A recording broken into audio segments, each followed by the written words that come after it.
i7 ગુજરાતનો અવાજ। નમસ્કાર દર્શક મિત્રો, i7 ન્યૂઝ ગુજરાતીની સાથે હું છું આપની સાથે પાયલ બામભણિયા। તો જોઈએ આજના મહત્વના સમાચાર। દાહોદ દેવગઢ બારિયા તાલુકામાં ગામ રૂવાબારી મુવાડામાં ખાતે આમ આદમી પાર્ટીની ગુજરાત જોડો જનસભા અને પરિવર્તનની મીટિંગનું આયોજન કરવામાં આવ્યું।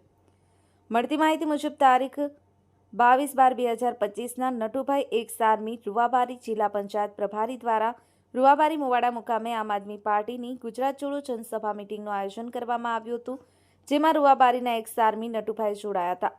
દેવગઢ બારિયા તાલુકાના મિતેશભાઈ નાથાણી આમ આદમી પાર્ટીના અધ્યક્ષસ્થાને દેવગઢ બારિયાના રૂવાબારી ગામે ગુજરાત જોડો જનસભા યાત્રા યોજાઈ હતી, જેમાં ઘણા લોકો જોડાયા હતા અને મોટા ઢોલ વગાડી અને નાચગાન કરતા મહેમાનોની ધામધૂમથી સ્વાગત કરવામાં આવ્યું હતું।